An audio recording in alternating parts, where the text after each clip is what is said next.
Debra Efroymson is the author of Beyond Apologies: Defining and Achieving an Economics of Wellbeing, and co-founder and active executive director of the Institute of Wellbeing in Bangladesh.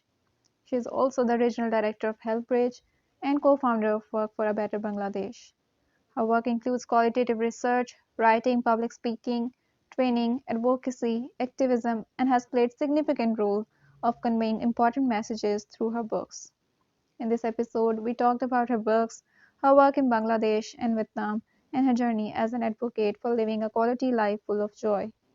You can notice how much I resonated with her and felt joy during our conversation.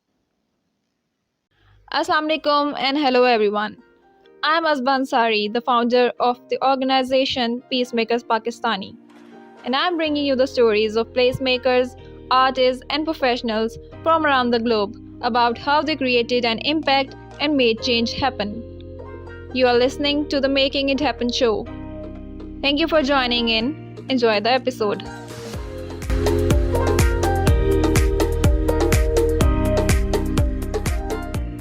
Hello, Debra. Thank you so much for joining me. How are you and how's life going?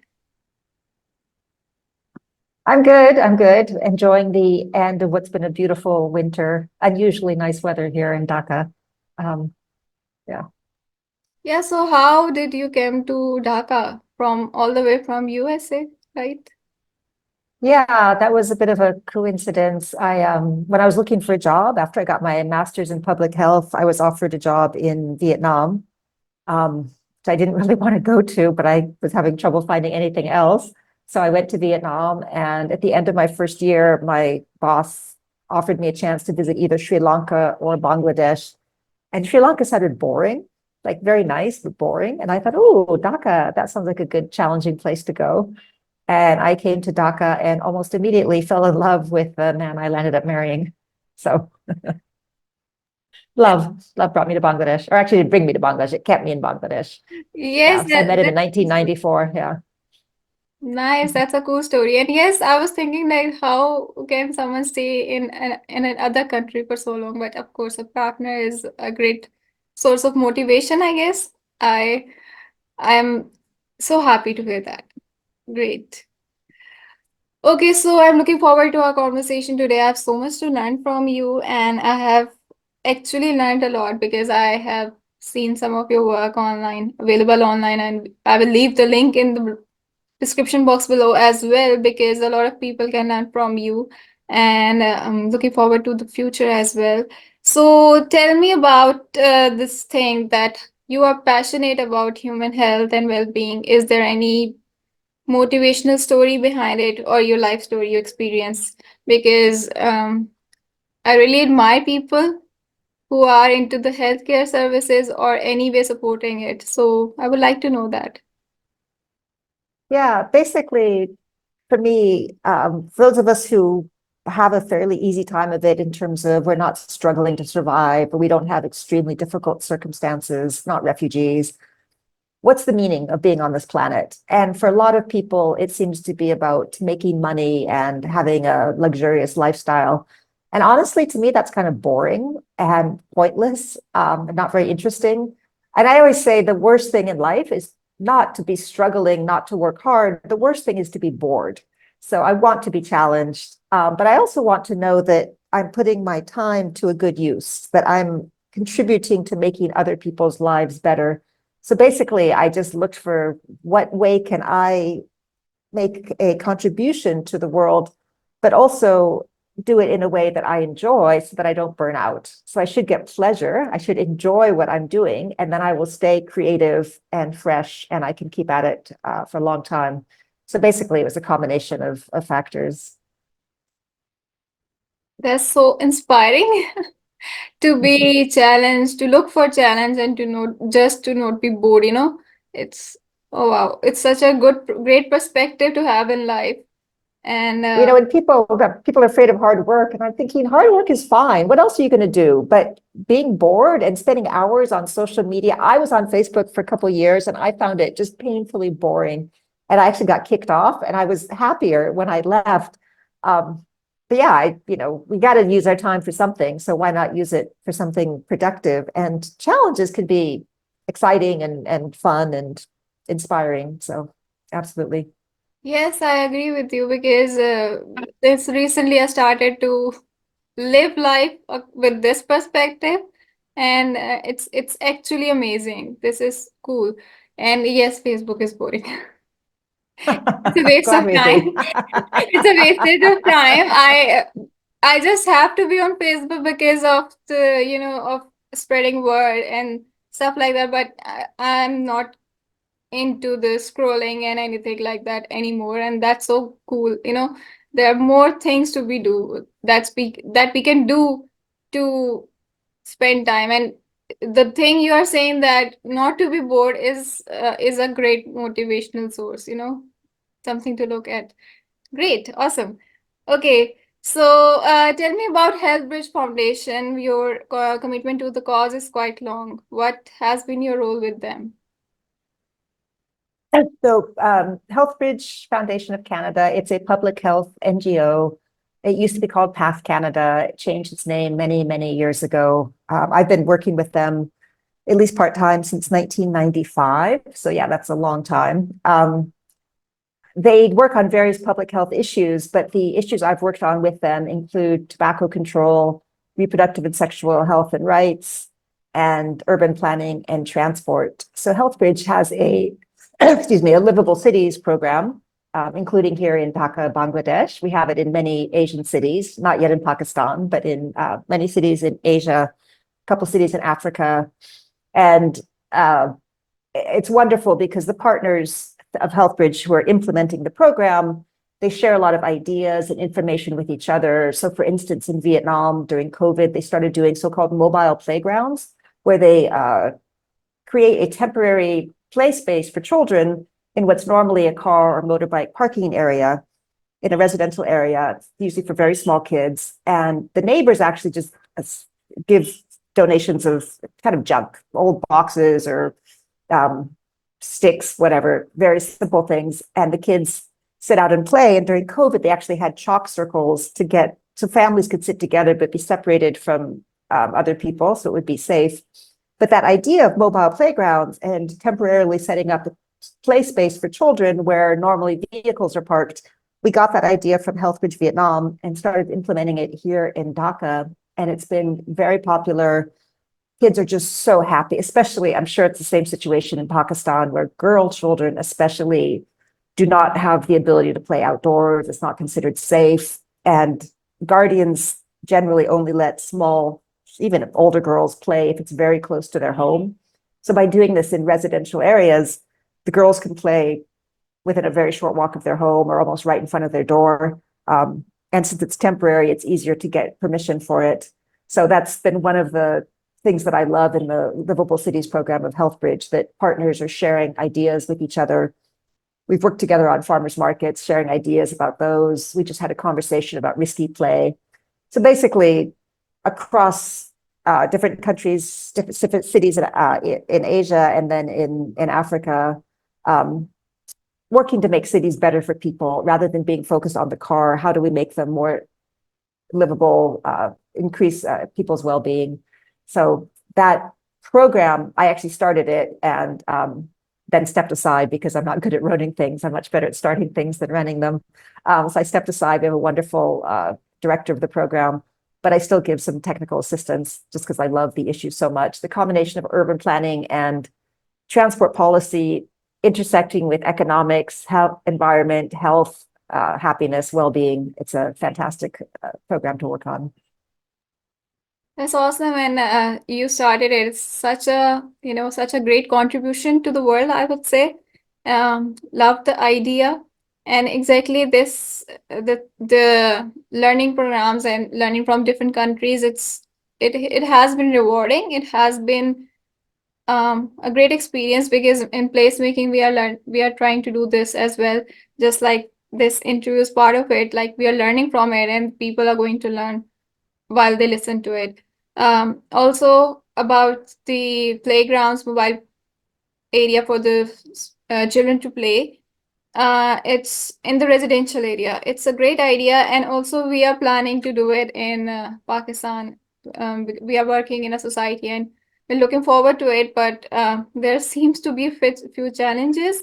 But we are looking into it. Let's see how it goes. And I think you will be of great help in that regard.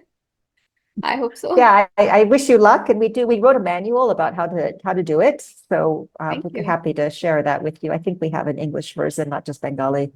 Everything is a challenge. Everything. I call this symptoms of a sick society. That, for instance, if you want to park your car, which is a private vehicle, in the street, which of course is a public space, you don't need permission. But we used to do parklets where we just take a couple parking spaces and turn them into a play area, similar to mobile playgrounds. And we had to get permission every single time. So leave your private vehicle in public space, no permission required, turn it into a lively, fun place where people are engaging with each other and enjoying themselves. You have to get permission. So the mobile playgrounds actually were simpler because I think we get permission for the entire year. So we organize them once a week in each of the locations. We could just get one round of permission because otherwise it's insane. But and that's the whole problem with society, that we think it's so important that these rich people who buy cars can store them wherever they wish. And we're not concerned about children. And I assume it's the same in Pakistan, where if children go down to the parking area to play, people yell at them because they might damage the cars. But no one's worried about children being damaged if they can't play. And so we have it exactly backwards. The priority should be the children. Yes, what an unfortunate life to live, because we have been transition. We have seen the transition happen in Pakistan. We used to play in the streets, but the transition has happened in front of us. Like over the years, how cars took over the streets and children were bound to the homes. So that's one of the reasons why I advocate for the public spaces and the spaces for children, because I recall my time, and I even resent the time when I was bound to be at home just because the places were not safe anymore outside. So Yeah, I understand that. Yep. Okay, cool. yeah, absolutely. I listened to your TED talk about car-free cities, and I will leave the link in the description for people to learn from it as well. So you have beautifully expressed the need of the car-free cities and the case studies in a very beautiful manner, just like how you are talking right now about the joy and the thing to not be bored, and how you have imagined the places and how you expressed it. It was so beautiful. So I would like to know that what are the small steps you think that urbanized densities can take to achieve this goal? Um, so there's a lot of problems, but one of the problems is this concept, that the more we travel, the more mobile people are, the better it is. So even in countries like England, the goal is still to increase people's mobility each year. Like there's no end point. There's no point where people say, okay, people are moving enough. John Whiteleg wrote an excellent book about this.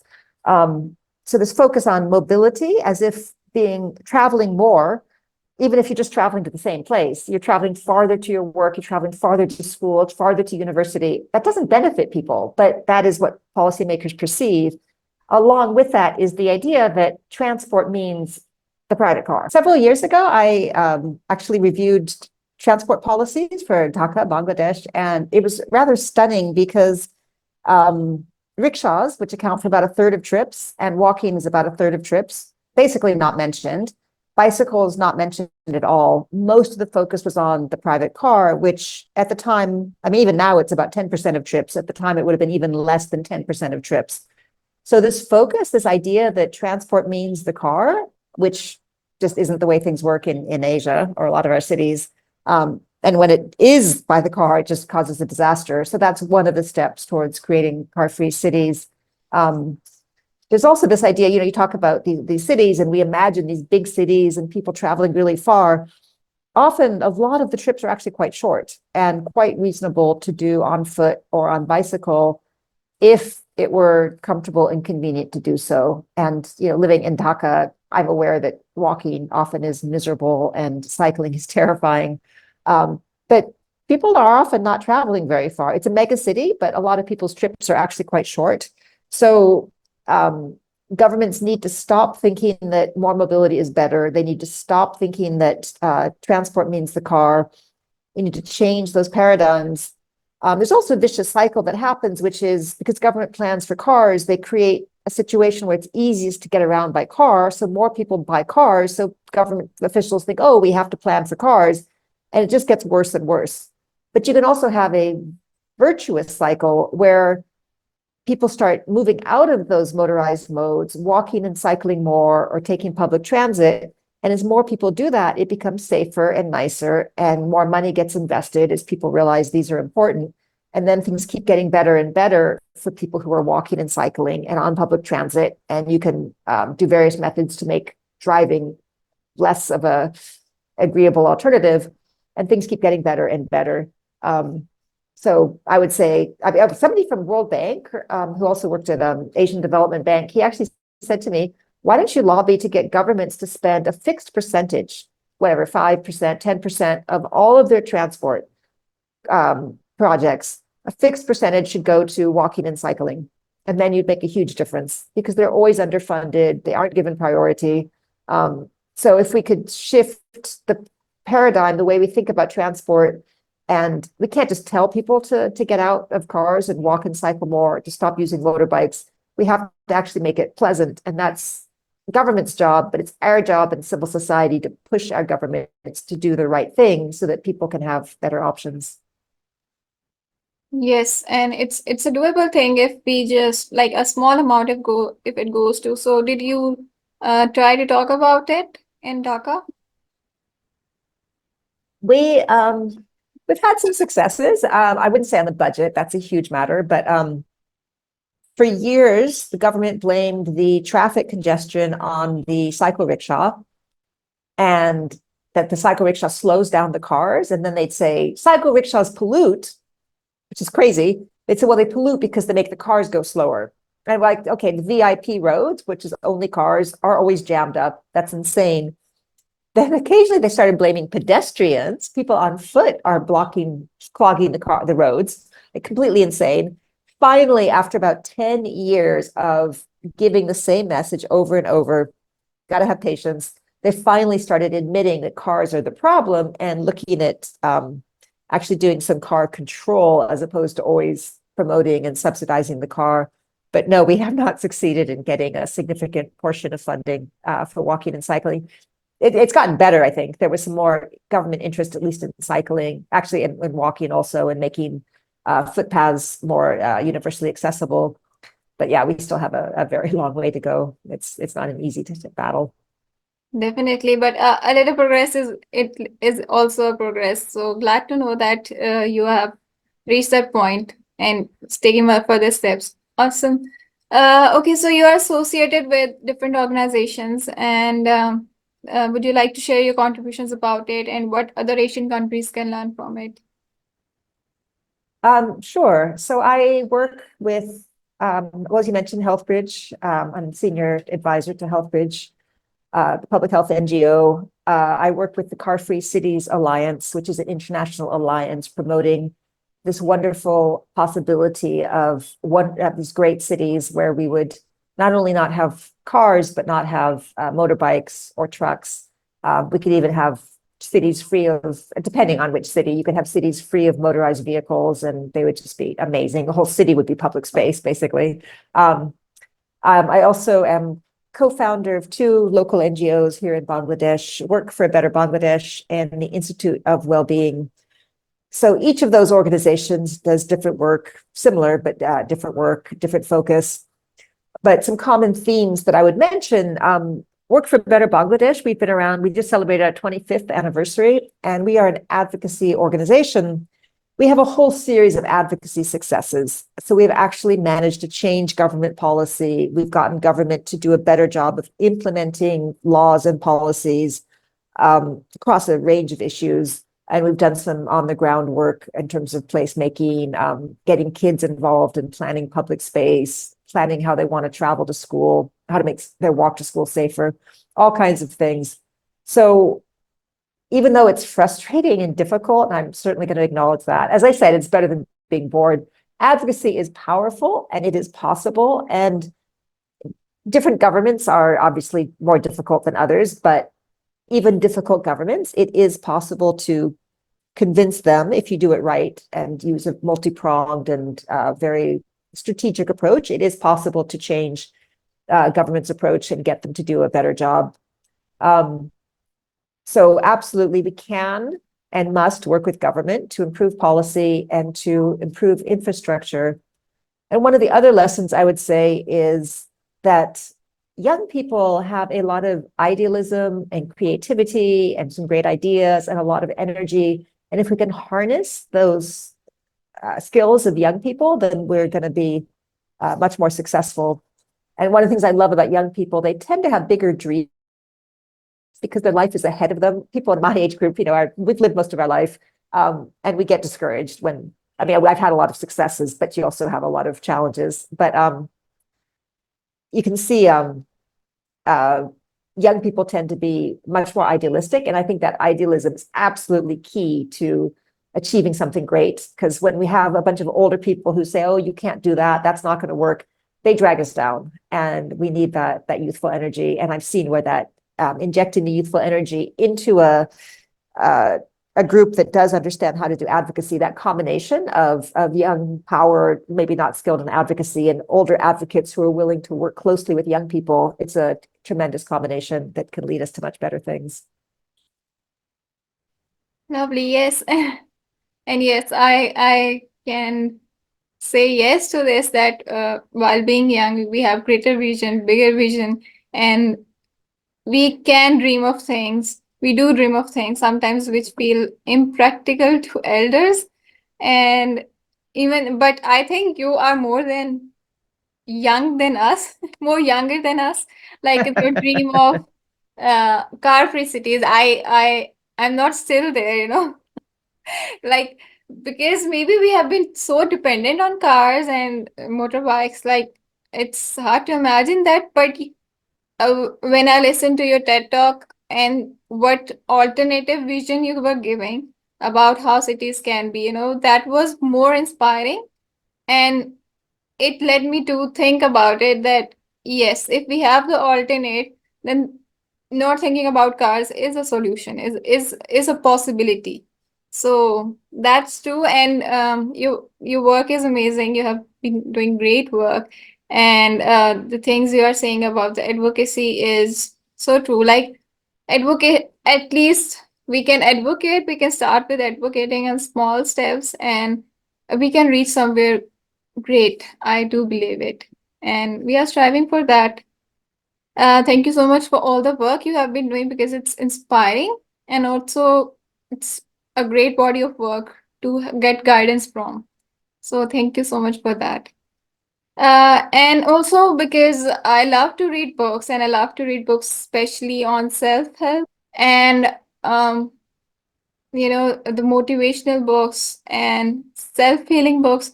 So I would love to read your books that you have written, Beyond Apologies and the Life Lessons book and more. So do you want to talk about them as well? Sure. I love words. I love language. I love to write. I've also written, I mentioned recently, I wrote a book about public spaces, how they humanize cities. I wrote a book called She Talks to Everyone, which is the adventures I've had as somebody who's very friendly, but also moving around in public spaces where interactions are easy, and the beauty of all that. The Life Lessons with Bianca, it's just a fun self-help book with cartoons. I co-wrote it with my emotional support stuffed animal, Bianca. So I like to have fun, obviously, with my books. Beyond Apologies was a bigger project, a bit more serious, as it's about economics.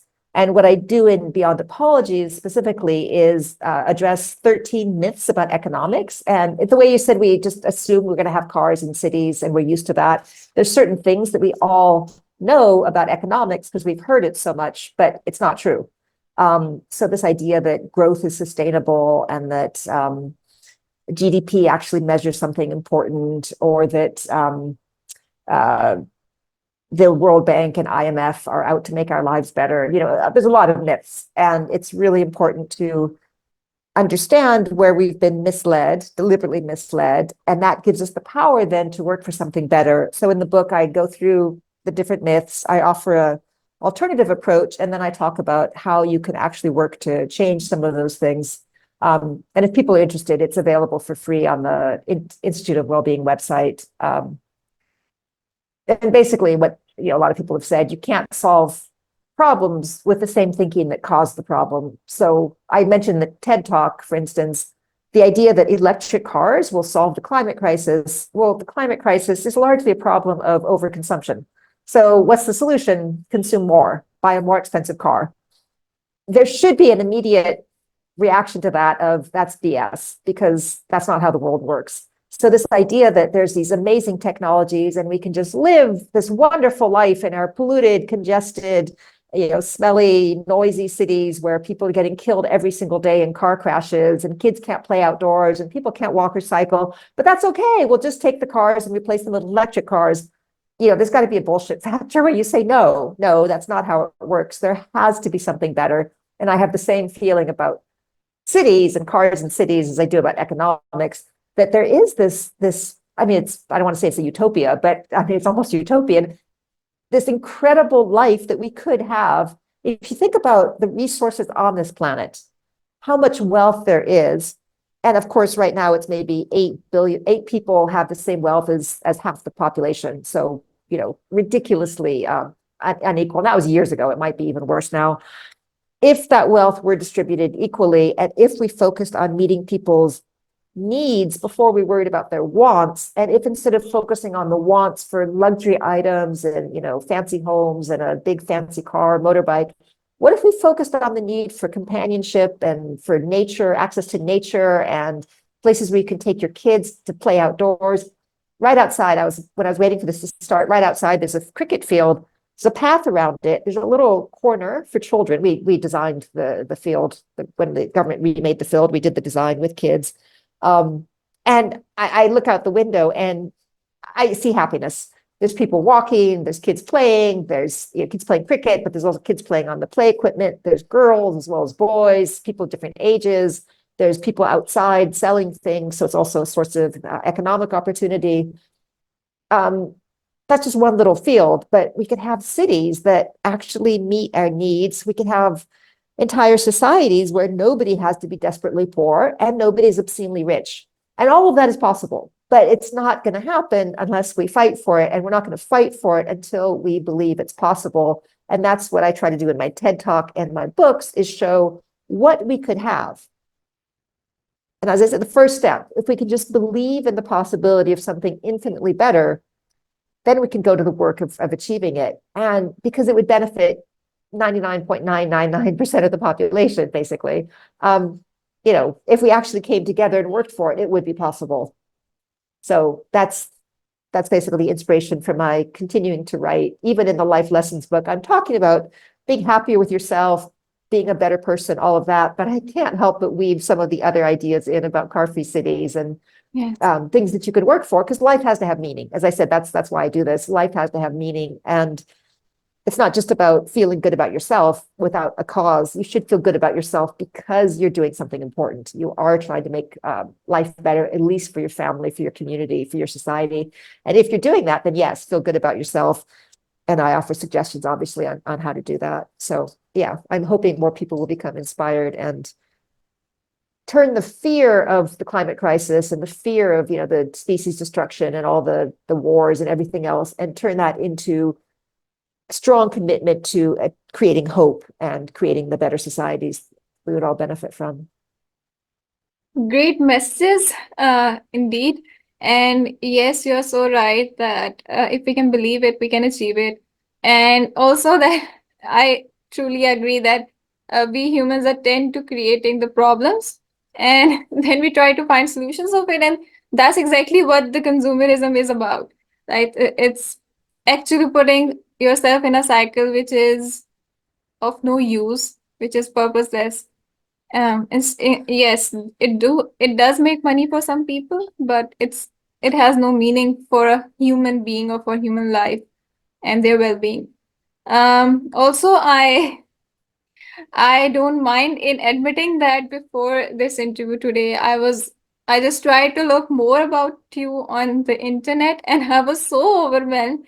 I was feeling like, what if I don't do justice to your, to the body of your work you have done and to asking you the right questions. But I am trying my best to introduce you to people and to learn some certain things from you that I can work on, and then I can learn more from you, and then I can work on that. And I hope I do justice to that with your work Yeah. and with you. Don't worry about it. I sometimes just feel like I've been having fun for the last 30 years. Like, what have I been doing? I've done a lot of work, but I've enjoyed it so much. I'm not at all worried about, the Honorable Mrs. Efroymson. We must talk about what great things she's done. Truly, you are the inspiration that I need in my life, and also Ah, that I I also want to enjoy my life while living a purposeful life. So, in the list of people that I look up to, you are one of them now. I ah, admit that. thank you. Thank Thank you. you. Okay, there are few topics that are very overwhelming to me as a young professional. So I want to learn from you that what lessons you have in this regard. So number one is that what have been your lessons and challenges so far about tobacco control programs in Asia?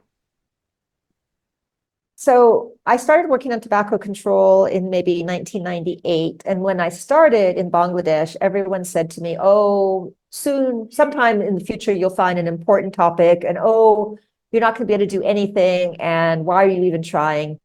And the tobacco industry is so powerful, so strong.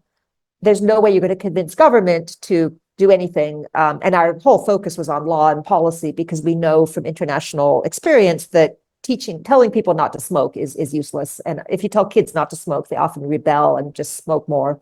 So you absolutely have to have laws and policies. And what I loved about tobacco control, I stopped working on it years ago, but what I loved was it taught me super important lesson, which is how do you reduce the power of these corporations that are so focused on making money and they don't care how much harm they do. They don't care if people die. They don't care if the environment's destroyed. All they care about is making money. And my colleagues in tobacco control tend to think of the tobacco industry as exceptional because half of users die, which isn't true of most products. But the harm done by tobacco to me is far less than the harm done by, say, cars or the burning of fossil fuel. So yeah, if you smoke, you're going to die earlier. Likely you're going to die earlier, but you're not taking everything else down with you to the degree that the climate crisis is truly terrifying. Or even just, think about it, all the people who die in car crashes, people who die of air pollution, millions and millions of people a year, but also how many pets, how many people who have a beloved animal that gets run over. And these are daily tragedies that we just accept. Um, so when I realized, okay, there are strategies, you can learn this. I also wrote a book about low-cost media and research, targeted research to improve your advocacy campaigns. So, the course of learning how to do all this, I wrote a whole series of guides about the work, but with my colleagues through experimentation, through talking to other people, networking, all of that, we figured out different ways of doing advocacy. And we realized it is, in fact, possible to reduce the power of the corporations. In tobacco control, there was a global alliance, the Framework Convention Alliance, centered around a treaty, the Public Health Treaty, and working together and learning advocacy, we managed to get laws passed in basically every country in the world. And I see that potential for other areas. So when I work on urban planning and transport, I realize the what I call the three-headed monster, the car, fuel, and road building corporations, which heavily influence government, but also heavily influence us through their advertising and the messaging they put in various media. You're not going to get anywhere without reducing the power of the three-headed monster. And it's much more powerful than the tobacco industry, but the same techniques work. And it is possible to have the power of people overwhelm the power of these evil corporations. And if people can just see how this works and get more involved, then there's no hope for the corporations, and they will realize they have to either change their ways or shut their doors, because it's not, I mean, talk about sustainable, it's completely unsustainable the way we're going. But absolutely, I've seen the power of people to rein in the corporations. So at the moment, governments subsidize these huge corporations. The subsidy for fossil fuels, I can't remember, it's now over $6 trillion a year. Completely insane. We subsidize the fossil fuels that are killing us. Instead, we should be controlling those corporations and subsidizing things like small businesses and organic farming and, more investment in health and education, all kinds of things. That's all possible. It's all possible, but we're not going to get there by staying quiet or by being intimidated and thinking that we can't do anything. There's billions of people on the planet, billions of people, even millions of people working together. We're so much more powerful than these even extremely rich corporations. So the possibility's there. It's just, figuring out how to get there. Yes, you're so right, because in I don't know about other countries, but in Pakistan, I'm seeing the trend of this different sort of drugs, I would say, and activities like vape and hookah, and not hookah, but it's shisha, like these things that are actually damaging to the human body, to the human lungs, and the tobacco culture. It's very common over here as well. And the reason why people tend to go this way, or youngsters more are going towards this, is because of the pleasure. And what you have told in what you were explaining is that we can focus on bringing attention to farming and to other activities which are good for human health. And if we just put them in a fun manner for people to have fun and pleasure in these areas, I think we can bring change, right? If people find pleasure in this, they will invest more in it. So we just need to shift that cycle, right? And Well, think about it. Yeah. Sorry. That's that. How many advertisements do we see for cars and motorbikes? How many do we see for bicycles? How many do we see for eating junk food and drinking sugary beverages versus soft drinks and all that, versus eating fresh fruits and vegetables? Tobacco gets advertised. What's the opposite? What do you advertise? Not using tobacco. It's not a very easy thing to advertise. So we're constantly getting pressure to buy these corporate products. And we think the corporations are our friends because they create all these products and they give us jobs. But what we have to understand is they are the reason that we are not achieving a healthy public health and environmental health. They're the reason that our planet is threatened. And rather than looking at the corporations as our friends, we want to support the local economy, the whole localization movement. I'm part of Local Futures as well.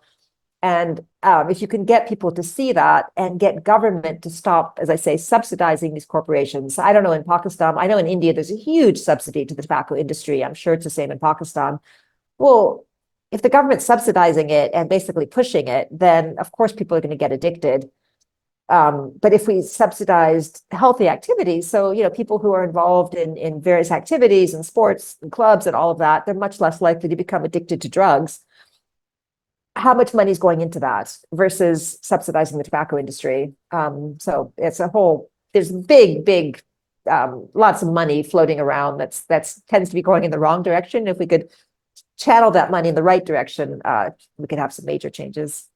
Definitely, yes. Given the alternates is the right way. And I'm glad to say that in Pakistan, we are going towards organic farming. We are trying to, a lot of organizations are working and advertising for them, making a business out of it, and also selling the fresh ingredients and fresh culture, fresh lifestyle, or let me just say organic foods in the lifestyle. So I'm seeing that shift, and I'm positive about it and very hopeful about it. So yeah, it's like moving in the right path and sort of a validation for it. So yes, and local future work is also very awesome. So great things to have in common. That's the thing I'm trying to arrive at. Okay, so what have you observed about women empowerment in Asia and how it can be improved? And I also believe that women contribute in the economy. Also, they are not acknowledged as such. But what are your observations about it? We did research many years ago on the economic value of women's household work. I was motivated by a book by Marilyn Waring called If Women Counted. And we did this study in, I think, 6 countries, including Pakistan. And it's very complicated, but we tried to find a way to assign a monetary value to the work women do in and around the home. And if you look at the village, and I assume Bangladesh and Pakistan would be very similar, village women do something like 45 different kinds of tasks. Because in addition to taking care of the home and the family, they also are taking care of, chickens and goats and the fields and all of that. And then they're often making pottery or other things. So something like 45 different tasks. Urban women, much easier life, only 35 tasks.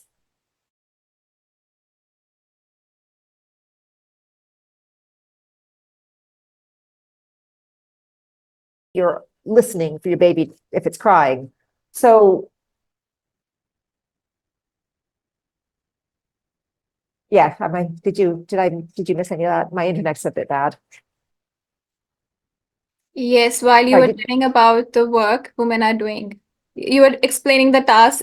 Yeah, let me do it again. Yeah. Yes. So women in the village, something like 45 different tasks. They're doing, they're taking care of the fields and small animals as well as the home and family. In the city, it's a little easier. It's something like 35 tasks on average that women do. And they work about 16 hours a day, unless they're the mother of an infant, in which case it's basically, we ask women and they're like, we work 24 hours because even when we're asleep, we're listening if our baby's crying. And actually, I think it was in Australia, they admitted they gave up trying to calculate women's household work because it was insane. The number of hours women work, they're like, we can't work with these numbers. It was men presumably doing it, and they just couldn't grasp this concept.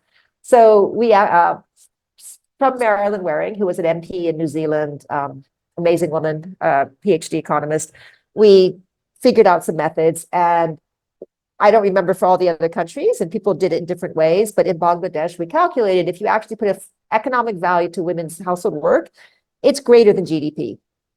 And this is $1 billion subsidy that women provide to the economy because their household work isn't paid. And without that, men wouldn't be able to go to work.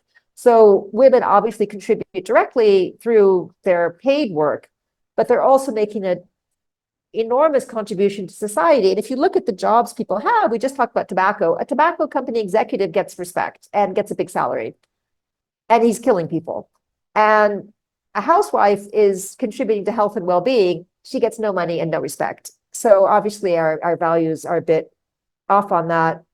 I also have to say I work a lot with at the Asian University for Women, which is an international university in Chittagong. So I get interns from there, including some people from Pakistan. And the potential in these Asian women is fantastic. I've met some absolutely brilliant young women. A lot of them are very shy and very nervous about putting themselves forward. And I understand because I was shy when I was young. But I know part of the problem is in Asia, particularly, women are taught to be very soft-spoken, not to be aggressive. So men are assertive, women are aggressive if they behave the same way. And that's something that we need to challenge and allow women, encourage women to do the kind of thing you're doing, Asba, and actually step forward, make your voices heard, especially because women tend to be much more concerned about families and children and the environment than men are, whether it's in our biology or it's the way we're brought up.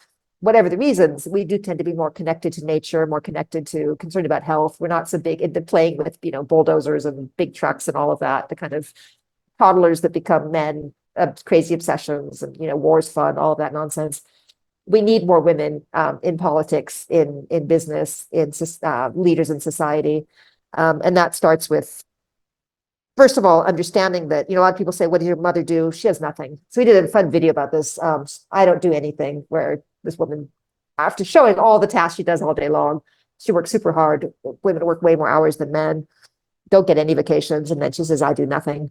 So we need to understand that even if you don't have a paid job, you're making a valuable contribution, but also encourage women to take a more important role in society and overcome these sexist ideas that biologically somehow men are superior, nonsense, utter nonsense. But it's so easy to fall into that. And I even grew up in a sexist home and a sexist society because, the US is still sexist, but it was even worse when I was young.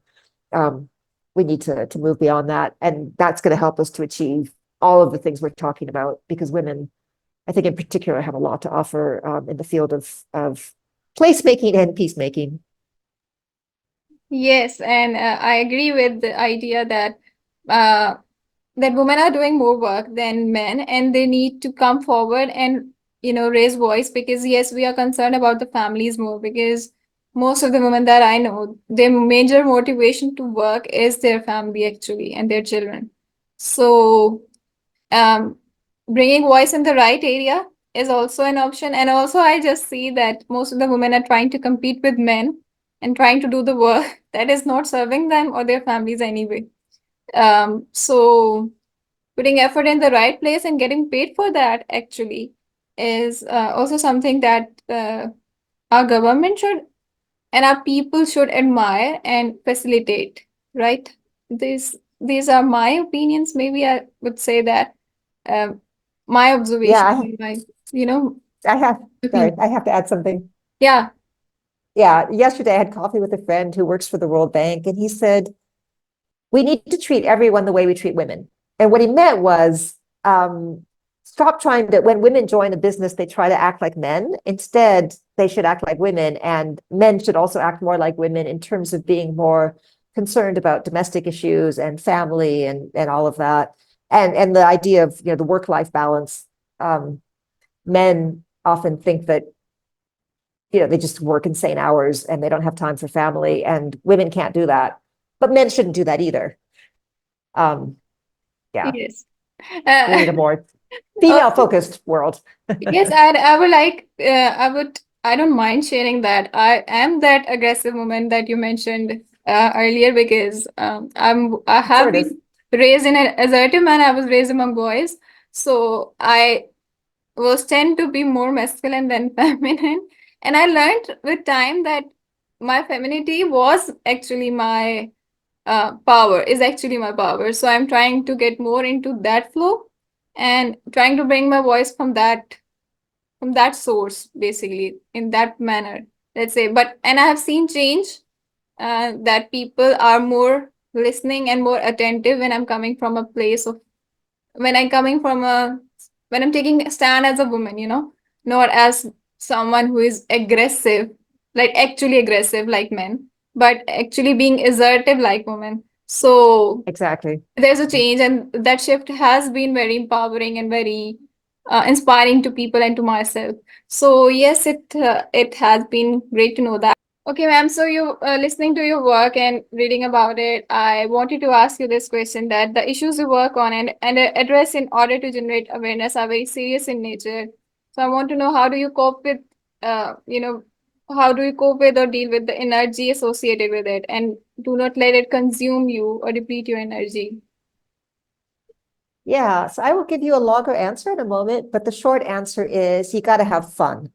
And you can see I'm a happy person. I enjoy myself. We do a lot of celebrating. If we get something published in the newspaper or an event goes well, we celebrate. That was great. We celebrate each other.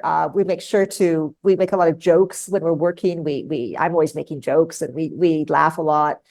Having fun is super important, and that can help you to keep the energy going.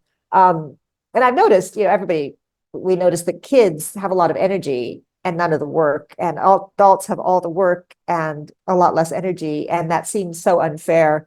But when I thought about it, I realized, well, it's not just the kids are young or because they don't have work, they have more energy, or because they drink too much, eat too much sugar, but they play. And when you play, you rejuvenate. And the act of play makes you more creative. It also keeps you more youthful, and it keeps you more energetic. And adults, when we're very serious and we want to show how very serious we are, we bore ourselves, we bore each other, then we get tired.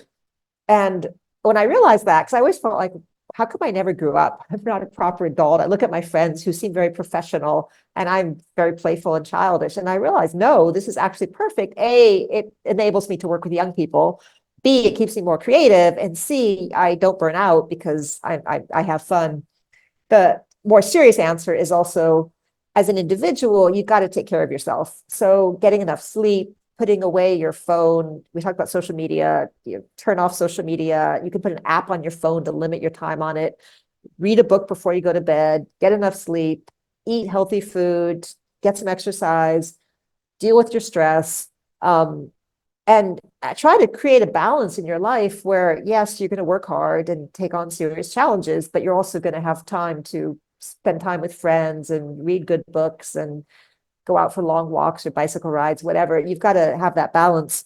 And when you do find that you're always tired, you're always stressed, you're working too hard, that might happen for a while, but you then have to figure out a way to rearrange, and you might have to keep doing that. I've had to continually recalibrate my life, and I was frustrated until I realized, no, that's normal.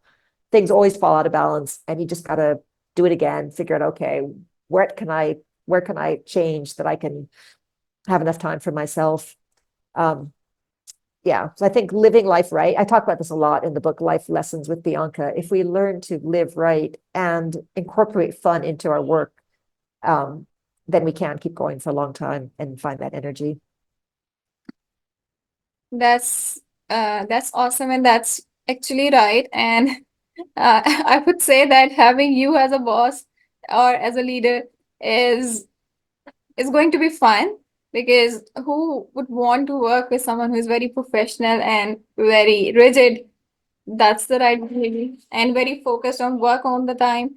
So yes, having the right energy and fun into the work will keep the team inspired, and to me as well, it's very inspirational.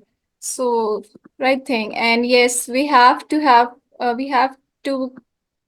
bring the balance in life. You're very right about it, because I often burn out very easily, and the answer is always to bring back the balance in the work.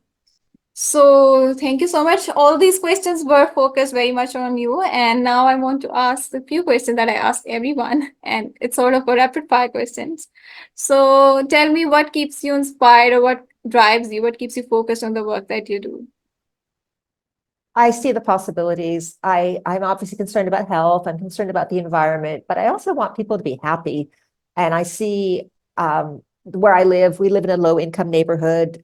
There's lots of people roaming the streets. Kids have independent mobility. Like I said, there's a cricket field right across the street from our office. And I see what it can be. There's a few really nice public spaces, open public spaces within a walking distance of where I live and work. And I go there and I just see how people are flourishing and how important that is. For fun, one time we asked people in this neighborhood, I mean, it was a simple little research project. We asked, if we paid you a lot of money, would you be okay if we took the field away? And they were terrified that someone was actually planning on building where the field is. That cricket field, it's just a dusty, ugly place. People love it so much. And they're always playing there year round, more early morning to late at night. It is the heart of the neighborhood. And when I see that and see how important it is, I of course want to help other people have access to places like that. Great. Okay, and what has been your proudest moment of the work life? Any one best memory you want to share? There's been so many, but I think the one I'm proudest of, there was an effort to destroy a huge park in Hanoi, Vietnam. And I was I'd left. I'd lived there for 4 years. I'd already moved to Dhaka, and I heard about it. And when I asked my colleagues, they said, oh, there's nothing we can do because the government of Vietnam, it's single party government, very, very controlling government, and you can't do advocacy. And we convinced them that, no, you have to do something about this. And this park, they had planned to sell it to developers to turn it into a Disney World kind of an entertainment park with movie theater and shopping mall and car parking. And this park, thousands of people went, but I was most upset because elderly people love this park and they go early in the morning. It's their social space. They would do exercise together and then sit on these low stools drinking green tea. And it was obviously where they socialize as well as exercise. And so many people make their money there. There's lots of businesses, people of all ages are using it. And we fought against this idea of turning it into this horrible, commercial, hideous, artificial place, and we won. The government not only reneged on the deal with the company, but they did a 3-part TV series based on something we had created, a video we did. They did a 3-part TV series on government TV about how wonderful the park is. And the mayor said that he was going to start checking any large construction projects to make sure they weren't taken away from public space. And he started removing public infringements, different encroachments on public space in the city when people had illegally constructed businesses on public space. So the whole issue of public space gained more attention by our saving of this park, Unification Park in Hanoi, Vietnam. That's a huge success. I would say that's a huge success, and such a great idea of making movie out of it and maybe making videos and things. Yeah, so awesome, great, clapping. Okay, and what was the most struggling or challenging time for you, and what anything you learned from it? Yeah, I'll say two. One was when I heard about the park, and it was a bit embarrassing. I got an email, the park's going to be destroyed, and I literally started crying because I love that. It's a huge park, and I love it so much.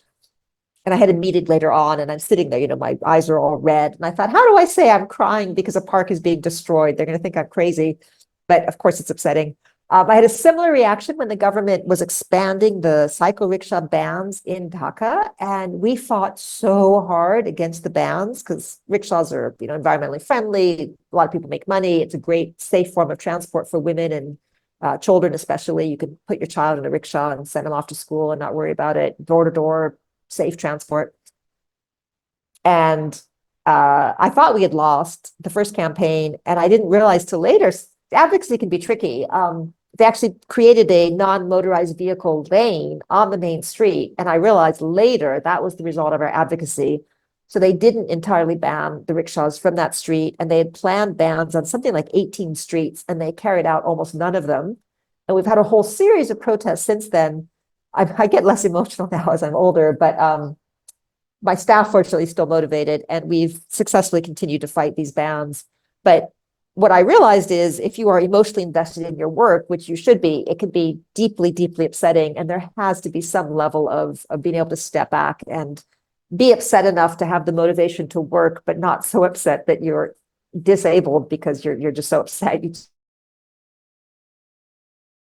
work done. So that can be a tricky balance. Oh yes, I agree with it, and I have those phases in my work life, and I can understand that.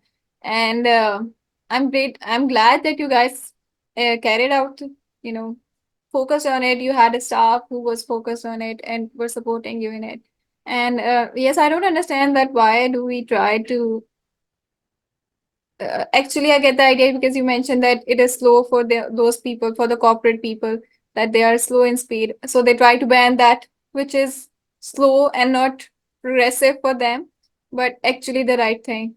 So I'm glad that they are not banned completely, but have their way in it. Yeah.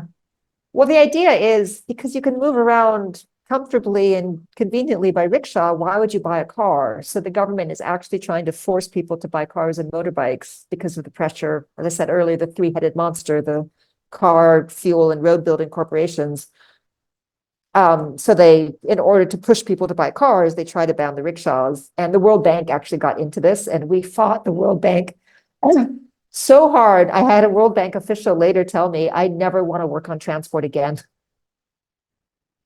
I actually reduced one guy to stuttering in a meeting. I got so angry. He was trying to say rickshaws are not sustainable, and he could barely get the words out because he knew the minute he said it, I was going to attack him.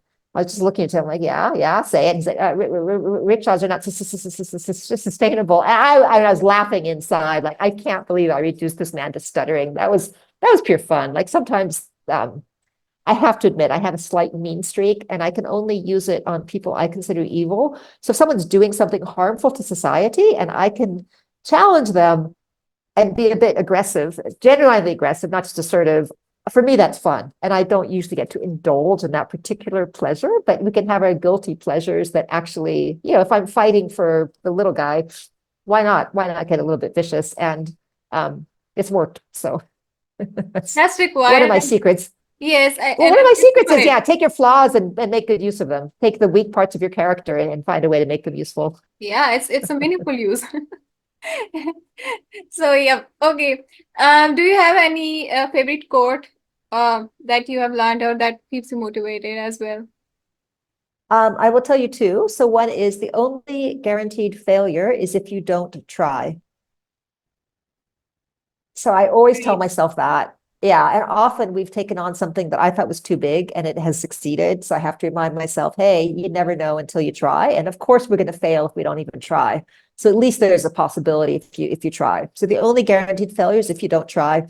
And the other one, I have had moments, I will be honest, I have had moments when I am fed up and exhausted and frustrated and I want to quit. And honestly, what I say to myself at those moments is, I am not making my enemies happy. They would be thrilled if I quit, and I'm not giving them that pleasure. So that has been what saved me when I really get, I mean, it's very, very rarely, but when I've gotten very depressed or, discouraged, I just remember, no, there are people who would be thrilled if I stopped working. So yeah, I'm not doing it. Keep going out of pure passion, but also, yeah, That's cute. aggression to do the good thing. I loved your giggle, your laughter, and it's such a sweet, harmony, such a sweet noise to hear, or it's not noise, but it's Sound. sound. Yes. Love. I agree with you that we have to keep going just for sake of people that we love, and also to, to not let others laugh, or to be happy, the vicious people or the evil people, to not let them be happy, and the enemies. Yes, awesome. These are great quotes. Okay, do you have any opinion about Pakistan or placemaking in Pakistan? So I will be honest, I have not been to Pakistan. I'm certainly no expert on it, although living in Dhaka, Bangladesh, I feel like I have some understanding because obviously they're similar places. And of course, Bangladesh used to be East Pakistan. Um, I would say there's certainly a lack of understanding about the importance of women's safety and that women need to be able to feel safe out on the streets. And I wrote an article recently in the newspaper about men taking responsibility for abusing women. And when you talk about violence against women, who's committing the violence? Why are you focusing on the women? Why aren't you focusing on the people committing the violence? There's a great TED talk on that subject. And stop blaming women, the clothes, your hair was showing, whatever, you incited men. What a load of nonsense. Are men so weak that they can't stand the sight of a woman with some hair showing or, wearing jeans? That's insulting. That is genuinely insulting to men if you think that they break down that easily. So I do believe in modesty. I believe in dressing decently. Don't walk around the streets in the bikini. Even in the United States, I see you want to wear a bikini, go to the beach. But if you're um, that's one extreme, but the other extreme is to say, the slightest thing will provoke men, and it's always women's fault. And even in the United States, there are people who act like that. We've got to stop doing that. We've got to understand that women have the right to dress in different ways and within a reasonable limits. And women's safety should be standard. Women should not be terrified, and they should be safe.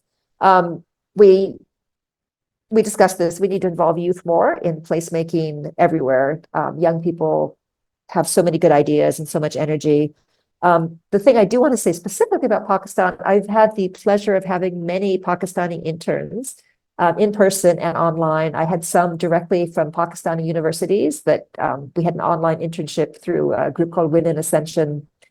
And it's hard to describe just how much I enjoyed working with these different Pakistani people. I had the Pakistani interns in the universities in Pakistan. I had one man, and everybody else was female, so I can't talk as much. But the guy was fantastic. He would actually provoke the women just to get them to speak up more. He'd get everybody so angry, and then he'd sit back and laugh and say, "Oh, I just said that to get you talking because the women were too quiet." But yeah, I see the potential, and I hope that you don't have the similar situation of brain drain of people fleeing the country because they don't see opportunities there. Because I know that the brain power and the creativity and all of that is there in your country. And if women, particularly women, but if women and other young people are allowed to make their contribution, then I think, yeah, you can achieve great things in Pakistan as we can everywhere else. Thank you for your kind words and for such optimism about it. And I agree with that. And also, something you said is so right, and I would like to highlight that is you said that men are weak who are raising the point that women are dressing in such manner, or a little thing about them provoke them. That's actually a sign of weakness in men. That's not a problem with the woman. Yes, you're right. Hit on point. Okay. Is there any message that you would like to give the global leaders or the young professionals joining in the work field or any advocacy Um, from? yes, global leaders, guys, come on. Um, we are in a serious global crisis in terms of the climate. Economic inequality has never been worse. Capitalism is failing us in many ways, certainly unbridled capitalism, capitalism without any reasonable regulations. Obviously, things need to change, and we're not going to fix the problems by continuing to do the same focus on consumerism and always buying more and this constant concern about economic growth, and believing that economic growth can be sustainable. Nonsense. It just doesn't work that way. We need to think about things in very different ways. We need to understand that cities should be fantastic places. They should be vibrant places full of opportunity and diversity where people can easily mix and share ideas. My passion for public spaces is largely because they are where people can meet people different from themselves and learn about the people with whom we share our city. And you can, as I say, share ideas, learn new things. We absolutely have to start prioritizing people, not cars. I talk a lot about the way we provide affordable housing for cars. So we're very concerned about where to house our cars. Where are they going to live? Are they comfortable? Are they safe? And we don't have that same attention to people, which is insane, absolute nonsense. And for young people, I want to say, please, please do not feel despair. There are huge, huge problems, and it is a terrifying time. And I completely acknowledge that. It was also a terrifying time when when the nuclear bombs were invented and we thought we're all going to die. We have gotten through some of these terrible times. Working together, there is so much that we can achieve. You've got to keep your faith, because even if there's only, a tiny possibility of something better happening, that tiny possibility is worth working for. And when I look at how fantastic our cities and our lives could be if we made some dramatic changes, all the effort and all the discouragements, it's all worth it, because something so much better is waiting for us. But if we give up, then we'll never get there. So we absolutely have to operate on the assumption that there is still time, but there won't be time if we continue down the same path we're on. We have to make radical changes. And the beauty of it is they're not sacrifices. They are changes that would make our lives better in so many ways. I'd love to have a separate conversation just about that. But I look at what is out there and what our true values are. And, we're so focused on materialism and buying things. But what we truly need, strong families, friendships, connections, access to nature, access to public spaces, all of those things would make us happy. And we don't need luxury in our lives. We need people, we need connections, we need nature, all of that. We need clean air, we need clean water, really basic things. And the happiness can come from our social interactions. It doesn't have to come from social media and, buying fancy products. That's all a myth. Those things don't actually make us happy. It's just advertising to make us feel worse. So we buy things so the capitalist machine can keep running. Once we understand that, we can then work together to achieve something much better. So stay optimistic, stay idealistic, work to achieve these things. And when people say to you, a lot of older people will say, well, that's impossible, that won't happen. Say, I appreciate your knowledge, I appreciate your wisdom, and guess what? I think you're wrong, and I'm going to keep working. Great, such an wholesome message at the end of the talk, and I think we shall end it over here because it's a full package to reflect on and to work on actually. Thank you so much, ma'am. Thank you so much for your time. I really appreciate it. It was a great conversation, and I look forward to more with you. Thank you so much, Aspa. I really enjoyed the conversation, and I would love to maintain a connection with you now that we've met. I hope that this won't be the last time. By the way, I have to just pitch this one right here. This one I bought in Vietnam. This one I did myself. I have a whole series of embroideries. Part of the stress relief is I Awesome. embroider pictures. It's fun. It's lovely, and yes, these things keep us going. That's the fun part that makes bring balance to our life. And I made this as well. It was I was wondering. I was wondering. Yes, that's lovely. yeah, it was, Uh, and these were just some canvases. I just ripped apart the fabric and just mixed them, and it was basically a clock that I ripped open and used the base of it and painted over it. And it was my first painting actually, so I just wanted to save it. And I love Oh, having this with me wherever I am. Such a lovely, yeah. My husband's an artist, so our building is full of paintings. I'll show you one, lovely. but we've got paintings all over the place. Wow. Yeah. How can you not have fun with such an energy around, you know? Well, the creativity, having artwork. Yes, By the way, do you want to creativity. stop the recording? Yeah. Having the artwork around us, I think actually enhances our creativity. So I don't know that people notice it all the time, but there's so much art in this building. I think it helps us keep going. And yes, the creativity is what keeps us going. So thank you so much. It was wholesome, and I have a lot to share with you, but I think I have taken a lot of your time. We can do it on the chat, and you can have some rest now.